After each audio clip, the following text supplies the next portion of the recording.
please. Thank you all, please. It is great to be here in Michigan. It's a little hot today, but it's a beautiful state. All right, let me talk a little bit about what we're going to do to take this country back. We're going to take back the White House. We're going to restore American manufacturing. We're going to restore our whole country, and it's going to start right here in the state of Michigan. Now, I love Byron Center. I've been here just about a couple hours, but Byron Center has been cast aside, and a lot of places in this country have been cast aside by America's ruling class in Washington, D.C. Now, politicians come into places like Michigan, they say nice things, but they crush our industries, they offshore our jobs, and they undercut American wages with illegal labor. You, my friends, have been betrayed. And the people who have been doing the betraying have gotten rich off of this country's decline. And it's time to call them out, and it's time to kick them out of office.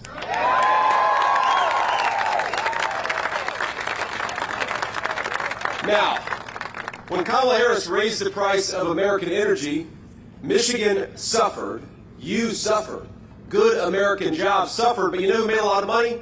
Kamala Harris's donors, the people who benefit from some of these green energy scams where they do things like, build windmills in salt water off the coast of Nantucket, and of course they fall apart and get washed up ashore, right? Crazy stuff.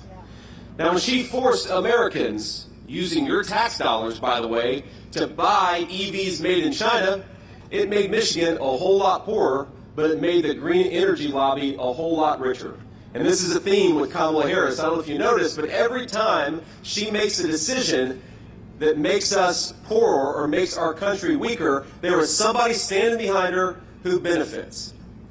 Just for example, when she let in millions of illegal aliens, it made our communities less safe, but it did give the Democrats a lot of voters. And they're trying to give illegal aliens the right to vote in major cities all across this country. Now, here's the thing. On November the 5th, this great betrayal from Kamala Harris, it's going to stop because we're going to elect Donald J. Trump, President of the United States.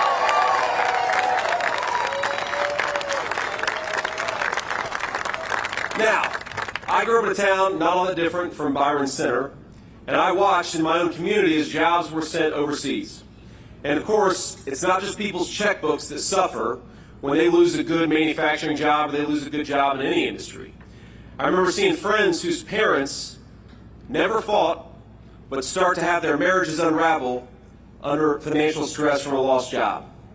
I saw families torn apart as China built its middle class on the back of the American middle class. And as much as things were sometimes tough in my hometown, and I know sometimes it's often tough in Byron Center, I was one of the lucky ones. I managed to achieve my American dream. I managed to build a life because I had a mamaw who was tough as nails. I don't know if, thank you. She was my grandmother, she was my guardian angel, and she had a foul mouth on her. She was a good person, but she had a foul mouth on her. And I remember when I was a little kid, we were probably 5 or 6 years old, we had a lot of family in eastern Kentucky. We have any Appalachian-connected people here in Byron Center? More than a few? Yeah. Going down 75 to visit Kentucky and East Tennessee, I know that story. I remember I was taking one of those trips myself, and I remember there was a guy, my aunt was driving, my mama was in the passenger seat, and I was in the back seat.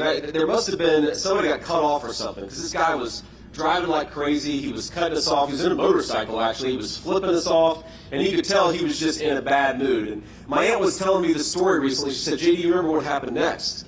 And I said, yeah, Aunt, I do.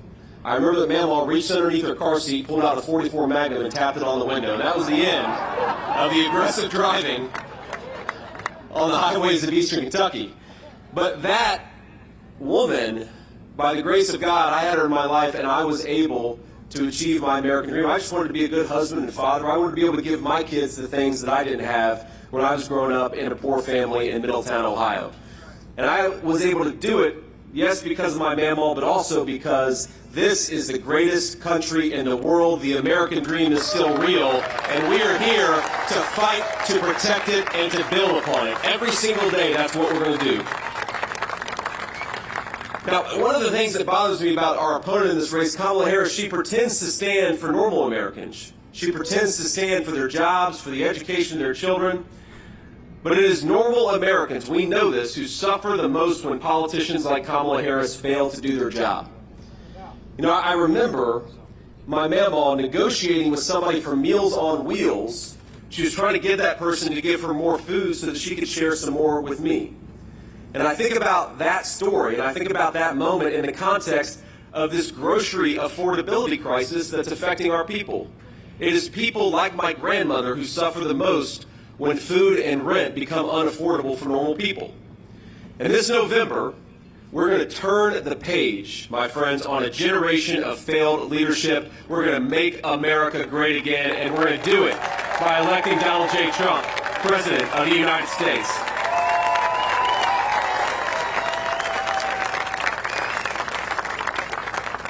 Now, that's the most important thing, of course, is the top of the ticket, because we all know the president controls so much in this country.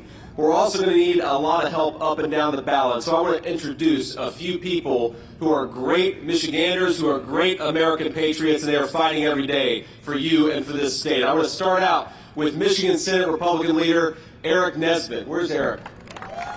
There's Eric right here. Beautiful family, by the way, 2 beautiful kids. We have a Republican candidate for Michigan's 3rd district. And I understand Paul Hudson's going to win this race, right, Paul? Where's Paul? There's Paul right here. We've got Representative Brian Mast, the great Brian Mast. Number 5, Brian. Thank you, man. We've got Representative John Molinari. Where's John? There's John right there. Did I get your name right, John? Close enough? Close enough. And we have got a great guy running who's going to be the next senator from the great state of Michigan, Mike Rogers. Where's Mike? There he is.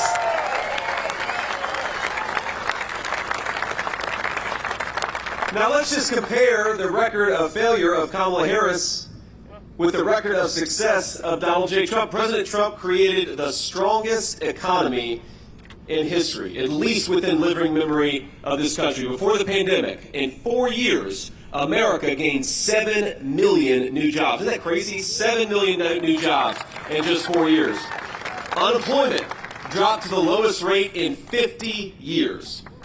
We lifted more than 10 million people off of welfare, and household income soared to a new record. And after losing in the previous 2 administrations, 1 Democrat, 1 Republican, we lost 60,000 American manufacturing jobs. 60,000 factories under the 2 previous administrations, and under 4 short years of President Trump's leadership, we built 12,000 new factories. That is what we can achieve when America's leaders put the citizens of America first. Now, after COVID, President Trump set America on the path to a powerful, inflation-free recovery. All Kamala Harris had to do was leave it alone. And by the way, while we're on the topic of Kamala Harris, we've got some of our friends in the media.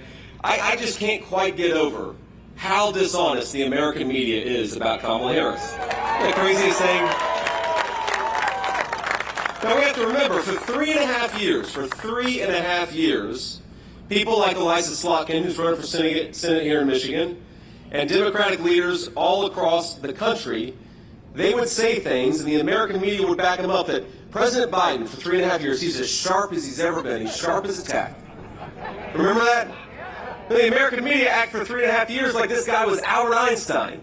And now they want to tell us that Kamala Harris is the second coming of Abraham Lincoln. We don't buy it. We don't believe it. What she actually did, what the actual record is that she inflicted the American people with the worst affordability and inflation crisis in generations.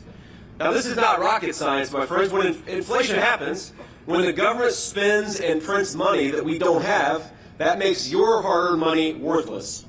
And that makes Kamala Harris directly responsible for this inflation disaster because she cast the tie-breaking vote on nearly $2 trillion in reckless spending. Not just that, she then cast another tie-breaking vote on a radical left-wing spending wish list which spent millions and billions of dollars on green energy scams. That was another couple $1 trillion. And while they weakened the dollar, Biden-Harris crackdown on American energy, that is a recipe for the terrible affordability crisis that we have on this country. You combine that with the regulatory agenda, you combine the energy problems, you combine the trillions of dollars in reckless spending, and you have got inflation into the stratosphere. Now, instead of buying energy from every dictator around the globe, which is what Kamala Harris wants to do, under President Trump, we're going to embrace a very simple principle. We're going to get American energy from American workers in American territory. We're going to drill, baby, drill. That's going to cut down prices, and that's going to create a lot of prosperity for the American people. Now, Kamala Harris and her Democrat friends, they didn't just shut down American energy, print trillions of dollars, they also extended, we forget this, the economy-crushing lockdowns, and then they overran the country with tens of millions of illegal aliens. Now you bring in 30 million people and you weaken the dollar, that is how you get the inflation crisis that we have. Now here just in Michigan, and it's similar in Ohio, and it's similar in a lot of states across the Midwest, the average family is spending $1,000 more a month just to buy what they were buying 4 years ago. That's $12,000 a year just to live the same normal middle-class life. And have wages gone up $12,000 under Kamala Harris? No, they haven't. So to ask a very simple question, President Trump asked just a couple of days ago, are you better off than you were 4 years ago? No. Absolutely not. So let's bring Donald Trump back, right? It's that simple. So,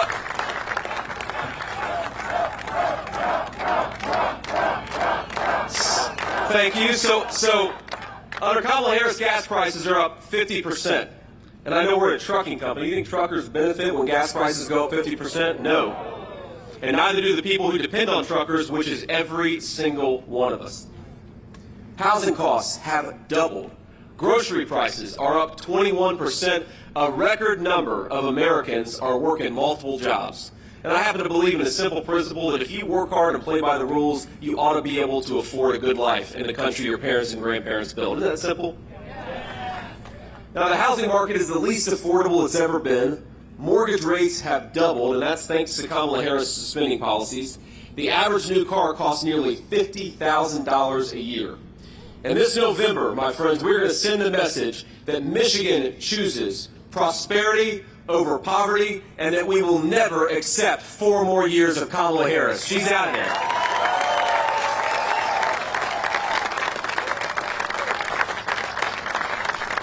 But inflation isn't the only scourge that Washington and Kamala Harris have inflicted on American workers. And in fact, let's talk about the news of the day. Just a few days ago, Stellantis announced that it was going to permanently cut nearly 2,500 proud Michigan auto workers who make the iconic Ram 1500. Did you all hear that? Now, Kamala has done nothing. Now, remember when Donald Trump, when American businesses threatened to shut down factories and move them to Mexico and China, remember what Trump did? He picked up the phone and said, if you do that, I'm going to introduce you to a little word called a tariff. And a lot of American workers benefit because he was willing to fight for the interests and for their American jobs. Now, her policies have been decimating the American auto industry for years. You have to remember, this is the woman who voted to preserve NAFTA, to extend NAFTA, the very trade deal that sent American auto jobs to Mexico by the tens of thousands and turned American dreams into nightmares.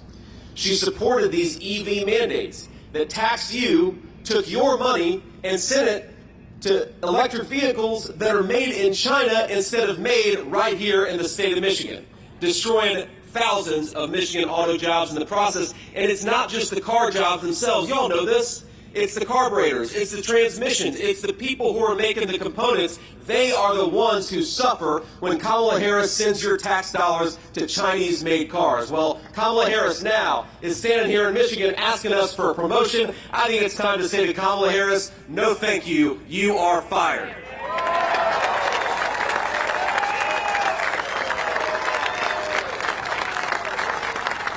Now, even when Harris sold your jobs to the lowest bidder overseas, trashed your paychecks with unprecedented inflation, as America's borders are, she did something maybe even worse, flooding this country with millions of cheap illegal alien laborers, stealing your jobs, depressing our wages in the process.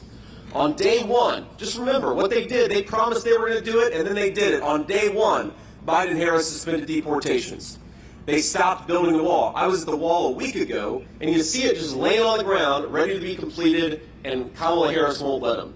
They reinstated catch and release, meaning that even if Border Patrol catches an illegal alien, oftentimes they get released into our country anyways. And they proposed amnesty for millions of illegal aliens. Kamala Harris turned Border Patrol into a travel agency for violent criminals and freeloaders from around the world. Now, President Trump and I have a different message. If you're in this country illegally, start packing your bags, because Donald Trump is going to send you home, and he's going to do it on day one.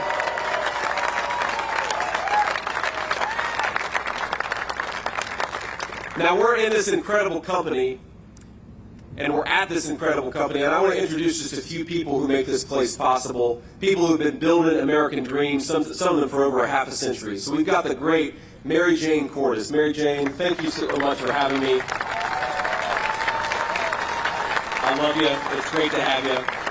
Thank you. Now, she's the co-founder of Cordes Inc., and her sons, Steve and Charlie, now run this company. And sadly, after nearly 60 years in business, they're struggling to keep the company afloat under Kamala Harris.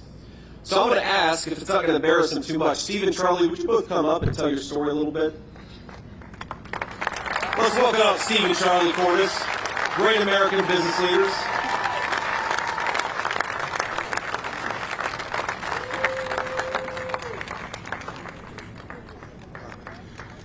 Yeah, JD's right. The last 4 years with fuel prices, inflation, we just have to work so hard. Steve and I are here all the time. We tried to give raises to our guys, but when inflation goes up 20% since 2021 under this administration in Michigan, it's a little hard to keep up. We're doing the best we can. Our margins are getting thinner. We're going to keep going. We got great employees. There's a bunch of them here, and we're just going to keep rocking it out. But we got to get this guy elected. We got to get Donald Trump elected with JD as his VP. And I agree so much on what JD has to say. We try to use the best parts we can. We do not want to put Chinese parts on our vehicles. The safety of the road is at stake. We always buy American-made as much as we can, and it's getting harder because they ship the jobs overseas. So we need to bring them back with the tariffs like Donald Trump did before and keep America great. Thank you.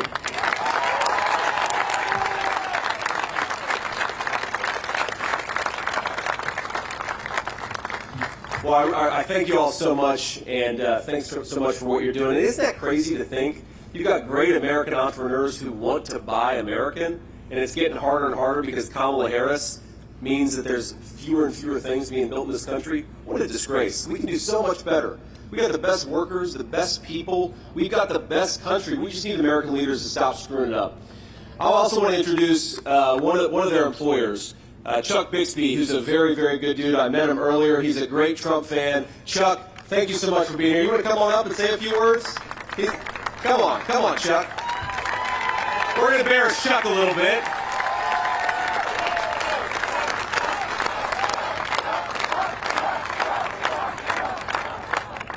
As they all said before, we need him. Not only is Donald Trump going to do the next 4 years, I got dibs on him doing the 4 after. You're welcome. Yep, I see it. We're there. Everybody get people out, get them to vote. The more votes that we can get out, the harder it's going to be for them to cheat. Yeah. Everybody have fun.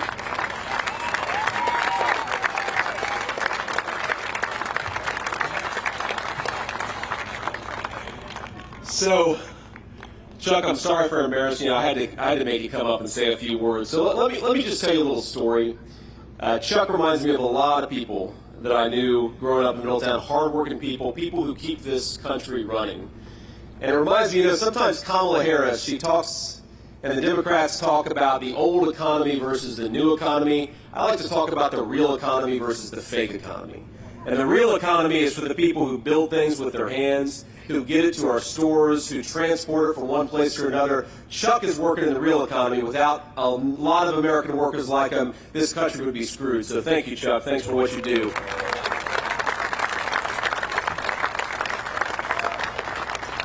You know, I want to leave you with just this thought, because it's a story that I've been thinking about a lot.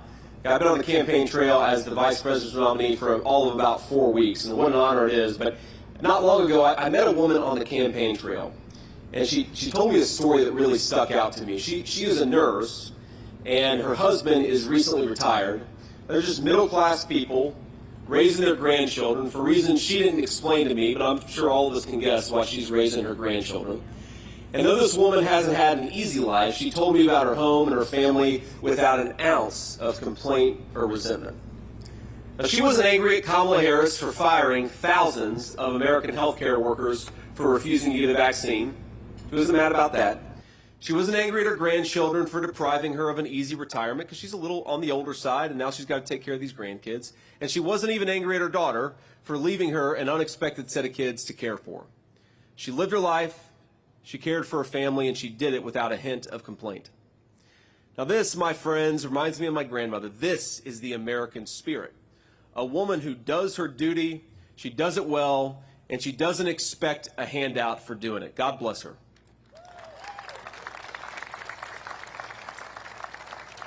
But, you know, if there wasn't any entitlement, there was a bit of sorrow. Because in a lifetime of trials and tribulations, there was one thing about this moment that frustrated her: that the price of food had gotten so high that she could no longer do steak night. Every Friday, she told me, for years, we have done steak night in our house. And I'm not talking about a steakhouse or a filet mignon, but in good times and bad, we made sure that Friday, we'd go to the grocery store, we'd get a nice steak, and make it a special occasion. That was her family tradition every single Friday. And now, she told me, it's gone. We just do hamburger. There's nothing wrong with hamburger, but it's not a steak. Grocery bills are just too high, she said. Now, her nurse's salary isn't high enough, and her husband, who's a retiree, his Social Security is just a little too small. Now, America, I think, was built on a very simple promise: that each of us would have a say in our own government, that each of us would be secure in our own property, however tiny a slice of our country we got to own. Now, the old way was that we were to be ruled by some foreign king in a faraway land. Then in America, every man and every woman is a king, and yes, if you work hard, you ought to be able to afford a steak on a Friday night for a special occasion.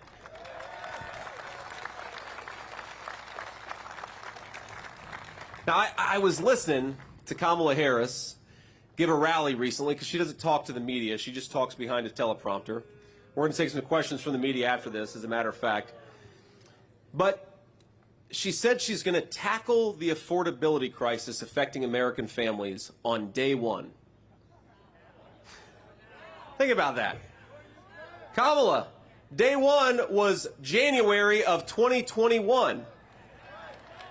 Day one was 4 years ago, Kamala Harris, and because of your policies, too many children can't afford a nice meal, too many children have been killed by fentanyl, too many grandparents are raising kids they didn't plan for, and too many families can't afford a special meal on a Friday night.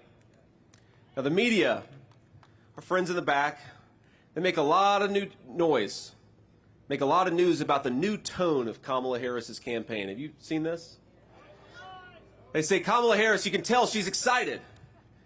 But I'll tell you what she's excited about. She's excited that she just got a promotion without earning a single American vote.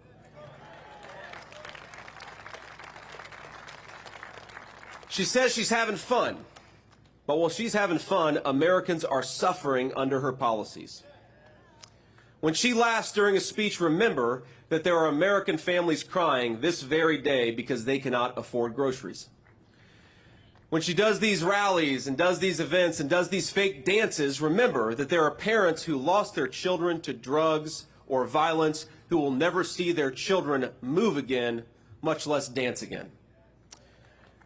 When she tells you, and this is her new slogan, "We're not going back," remember that for 3.5 years, that is exactly what we've been doing. We've been going back to a place where Americans aren't kings in their own country, but paupers, begging their government for precious scraps of safety, security, and food. We are going back, Kamala Harris, because of you, and we're going to fire you because we want to take this country forward.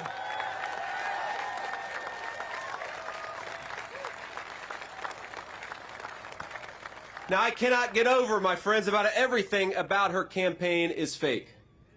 A fake joy that comes from being promoted to a new position instead of using the position you already have to do your job and make the lives of the citizens of this country better. It's a fake ticket that never earned a single Democrat primary vote. It's a fake platform that offers no specifics about how to do the people's businesses, and a fake promise to change the government, even though she's been in charge of that very government for almost 4 years and hasn't done a damn thing.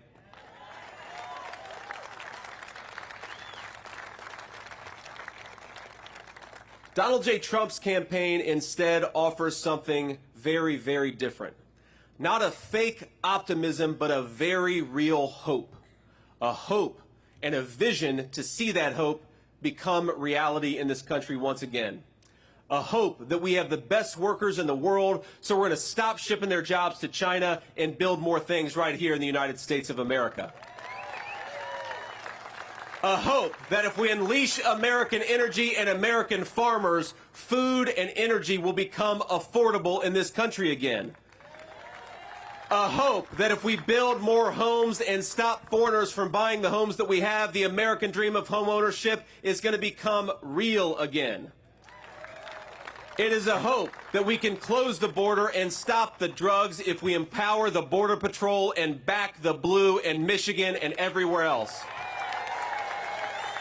It is a hope in the moms and dads and grandparents of our country that though they do have the spirit to survive under the policies of Kamala Harris, they have the ability to thrive under the leadership of Donald J. Trump. When we say that we will make America great again, we mean something simple. Safe streets for our families, a secure border, affordable food for our children, and the American dream, whether it's to buy a home or to see your children do better off than you did, that is achievable again. Let's get it done. We're going to start here in Michigan. It's going to start a fire that goes across the United States of America. Let everybody hear that America is ready to re-elect Donald J. Trump, the president, again. And Michigan, it's going to start with you. God bless you all. Thank you for doing everything you do, and thank you for having me.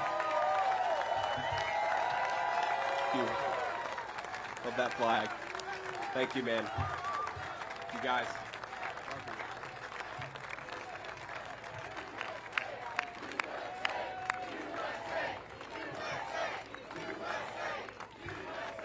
Now, I believe if y'all are willing to stick out the heat a little bit longer, we're going to do some interviews with some real news and some fake news. So I think we have some reporters up here in the front. And what I'd ask is that if you're a local reporter from Michigan, raise your hand first. I'd like to take your questions first, and then I'll go on down the line. So everybody get ready, because we're going to have some fun with the American media. Question in the air, especially if you're from Michigan. Anybody, any local reporters from Michigan? I guess maybe we got them all back here.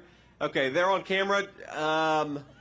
Well, you'll catch on camera what I say. So we'll start with the person who's from Michigan but represents the national press.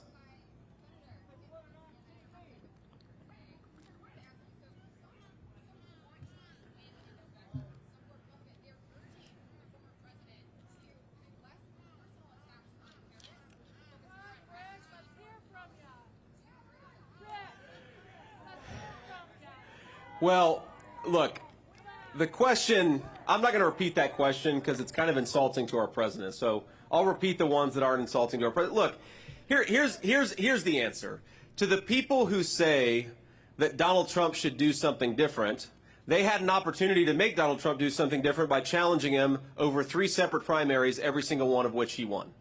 So I think that Donald Trump has earned the right to run the campaign that he wants to run. And look, if you listen to what Donald J. Trump says, if you look at what I say, we are prosecuting the case against Kamala Harris on policy. We're reminding people that Donald Trump delivered peace and prosperity, and Kamala Harris has delivered war all over the world and unaffordable groceries and housing here at home. That is the message we're going to take forward. But of course, President Trump, the reason people love him is because he's his own man, he's unfiltered, and he lets the American people see who he is. And I will say that as his running mate, I obviously can't always speak for the president, but I think I speak for the president. I think I speak for the American people in saying this, that we'd much rather have an American president who is who he is, who's willing to offend us, who's willing to tell us the truth, who isn't a fake who hides behind a teleprompter, but lets the American people see exactly who he is. So that's my view. Ma'am. Hi, I'm from Ohio. Oh, that's not a good thing in this crowd. She's from Ohio, ladies and gentlemen. But I will say, I have Michigan friends. We love our country enough that you guys are willing to give this Buckeye a nice warm welcome. So thank you guys, and God bless you. Ma'am. Senator Vance, thanks for taking my question. I'm Janice Heisel with the Epoch Times. And my question is, we do hear about costs of energy relating directly to grocery costs being up. What other steps besides drilling can the Trump-Vance administration take to lower those grocery prices for people? That's right.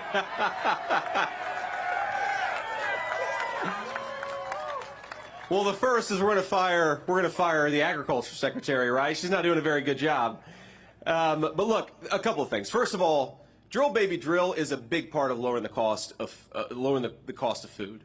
Because if you think about the farmers, their tractors run on diesel fuel.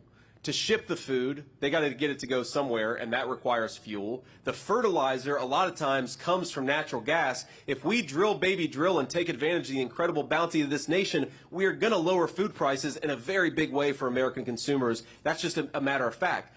But the other thing that we ought to do is stop printing trillions of dollars that we don't have and sending it to China. We should keep our money right here at home. Build in America, buy in America, manufacture in America, and that gives Americans the wages necessary, but it also means that you're not printing a bunch of money, which makes our dollar more and more worthless. You do those two things, you can make food affordable again in this country. It's very simple. Great. Ma'am. What do you have to say when people say Kamala has an advantage over the young people's vote because she is popular on social media and TikTok?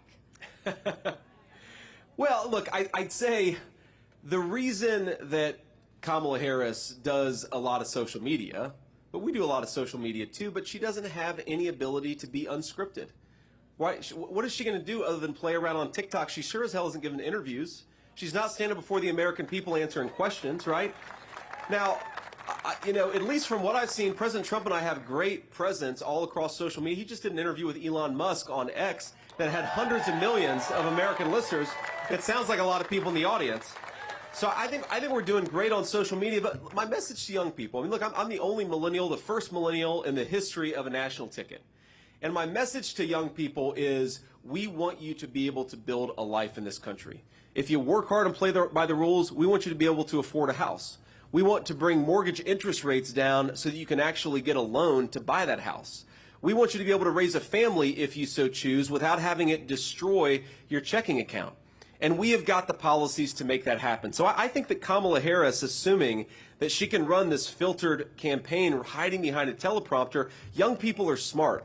And they know that life has gotten more unaffordable under Kamala Harris. And the final point that I'll make is Donald Trump and I believe that America ought to be tough and America ought to have a strong foreign policy. But when people like Kamala Harris send our sons and daughters, our young people, to fight in stupid wars, it is the young generation that carries the burden of that. We're going to stop sending our young people to faraway lands. We are not the policemen of the world. We need to use our young people here at home as the resources that they are and not send them all over the world. And I think that hopefully is a message that's going to appeal. We're going to carry it forward and we're going to see how the chips fall. But look, I feel very confident. We're going to win young people. We're going to win the whole country.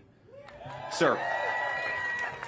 The New York Times, I wanted to ask you about the latest economic news from this morning with inflation now being under 3%, the lowest rate since mid-2021. What is your sort of reaction to that news? Well, I think the crowd reaction says it all. Look, when they say that inflation is down, they mean from a baseline where groceries are already 30% more expensive than they were when Donald Trump was president.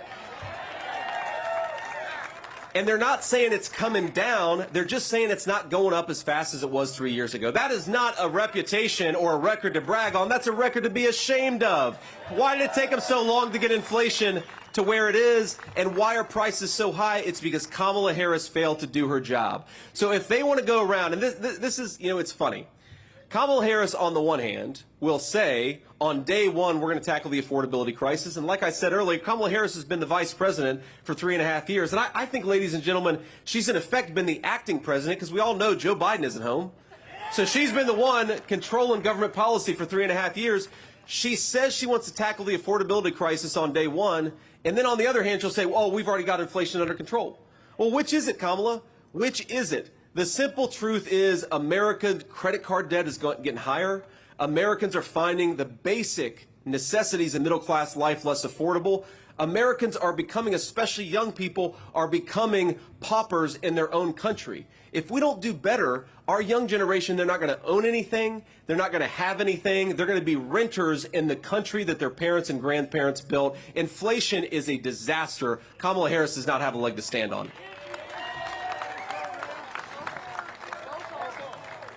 Sir. Thank you, Senator. Josh Albertus with WZZM here in Grand Rapids. You know, in the last few cycles, you know, we've seen a lot of people, based on the results of the election here in Kent County, describe Kent County as a lot more of a battleground than it used to be when it came to the era of Jerry Ford, for example.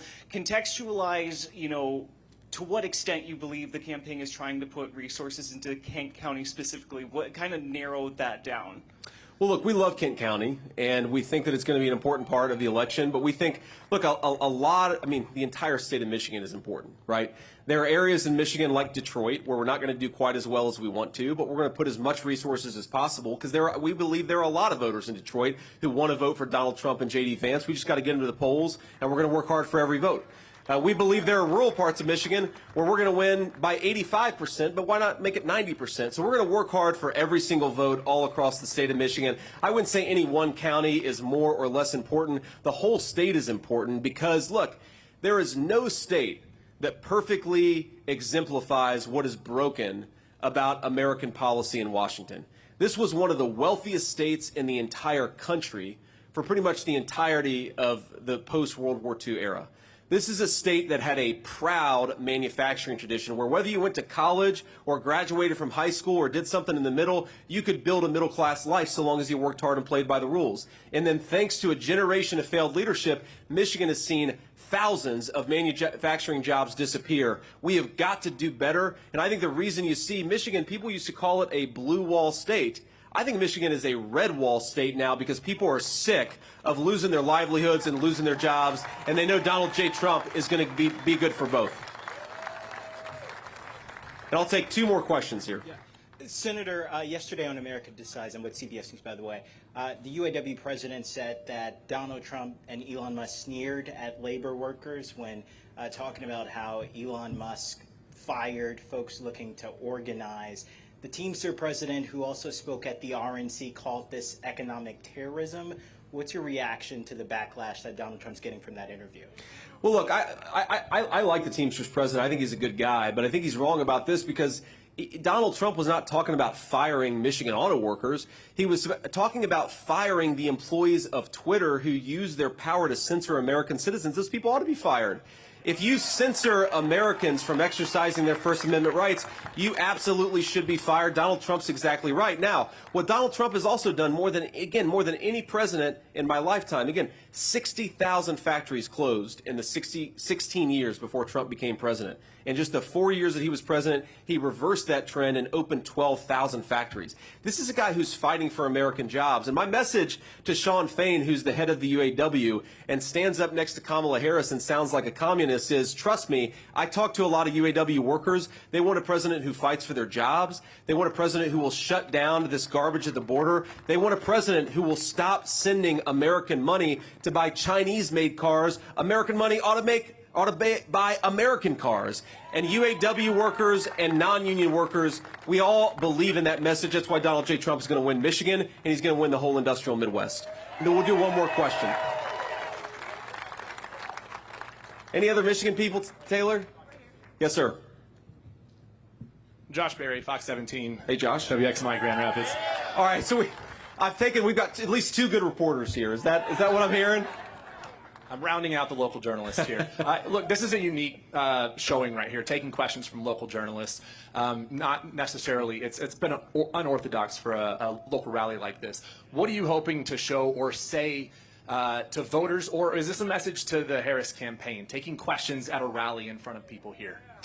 Look, it's a message to everybody that if you want to be the American people's vice president, you ought to answer their questions and try to earn their vote. It's really that simple.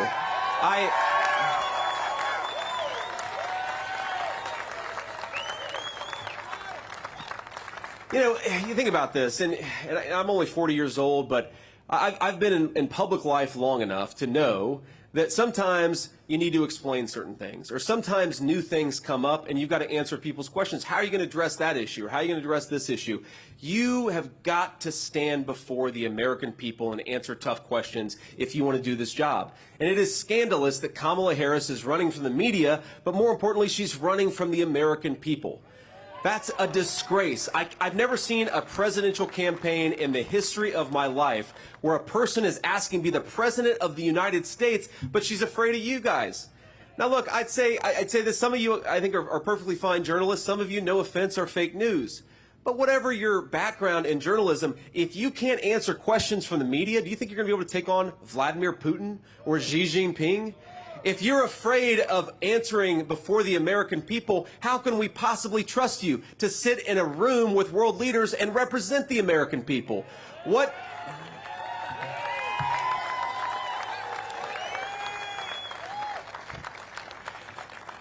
And I think what it shows is fundamentally Kamala Harris has no vision. She has no policies. Go to her website.